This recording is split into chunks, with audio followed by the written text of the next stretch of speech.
Hello everyone, রোশনাই ধারাবাহিকের আজকের পর্বে আপনারা দেখতে পারবেন আদিত্য কাপুর আরণ্যককে ফোন করে বলে যে রোশনাইকে কিছুতেই খুঁজে পাওয়া যাচ্ছে না। পুলিশ অনেক খোঁজার চেষ্টা করছে, কিন্তু কোনো আপডেট পেলে তোমাকে আমি জানাবো।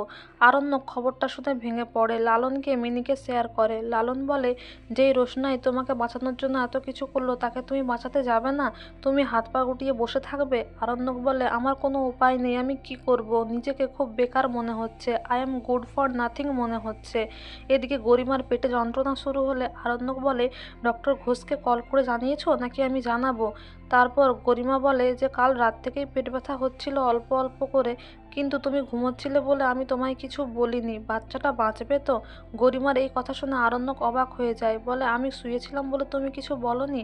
বাচ্চাটা তো আমারও অধিকার আছে নাকি? তুমি কেন কিছু বলনি? তখন গরিমা বলে, তুমি অ্যাকসেপ্ট করছো তো তোমার এটাই বাচ্চা? কেননা আমার মনে হয়, ভয় হয় যে কখনো তুমি অস্বীকার না করে বসো। আরণ্যক বলে, তুমি এই কথাগুলো আর বলো না, আর এগুলো নিয়ে আর খুঁচিও না আমায়। তারপর গরিমা বলে, লালন কি বলছিল আর কোন খবরটা শুনে তোমাকে এত ডিস্টার্ব লাগছে? গরিমাকে আরণ্যক বলে যে রোশনাই মিসিং, রোশনাইকে খুঁজে পাওয়া যাচ্ছে না। গরিমা বলে, সে আবার ছকবাজ। তাছাড়া তুমি কি এখন মুম্বাই যাবে নাকি ওকে খুঁজতে? কেন পুলিশ কি খুঁজে পাচ্ছে না? আদিত্য কাপুরও তো ওখানে আছে।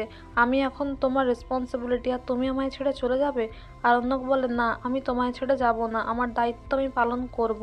আর মনে মনে আরণ্যক ঠাকুরের কাছে প্রার্থনা করে যে রোশনাই যেখানে থাকে সে যেন ফাইট ব্যাক করতে পারে, নিজেকে প্রোটেক্ট করতে পারে। এদিকে অঞ্জন প্রসাদ তার লোকেদের কাছ থেকে জানতে পারে যে রোশনাই বদ্ধ ঘর থেকে পালিয়ে গিয়েছে, আর যেই ভ্যান গাড়িতে উঠেছিল সেখানে অজ্ঞান হয়ে পড়ে থাকলে তার পা কেটে গেলে রক্ত পড়তে থাকে, আর ভ্যান গাড়ির ড্রাইভাররা রক্ত দেখতে পায়, আর সেই চালককে মানে ড্রাইভারকে ধরে, বলে মেয়েটাকে কোথায় পেয়েছো, কোথায় বা নিয়ে যাচ্ছিলে? ড্রাইভার বলে যে রক্ত পড়ছে মানে নিশ্চয়ই বেঁচে আছে, ওর জ্ঞান ফিরলেই তো সত্যি কথা বলে দেবে।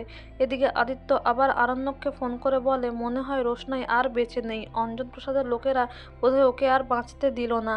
আরণ্যক বলে যে আমি কি করব, আমি তো কিছুতেই যেতে পারছি না, কিন্তু আমার বিশ্বাস রোশনাই যেখানে আছে সে নিশ্চয়ই নিজেকে নিজের বিপদ থেকে উদ্ধার করতে পারবে, নিজেকে প্রোটেক্ট করতে পারবে। আমি রোশনাইকে খুবই ভালোবাসি। এ কথা বলে আরণ্যক। তো বন্ধুরা, এই ছিল আজকে রোশনাই ধারাবাহিকের আপডেট। আগামী আপডেট জানতে আমাদের সঙ্গে যুক্ত থাকুন। Thank you.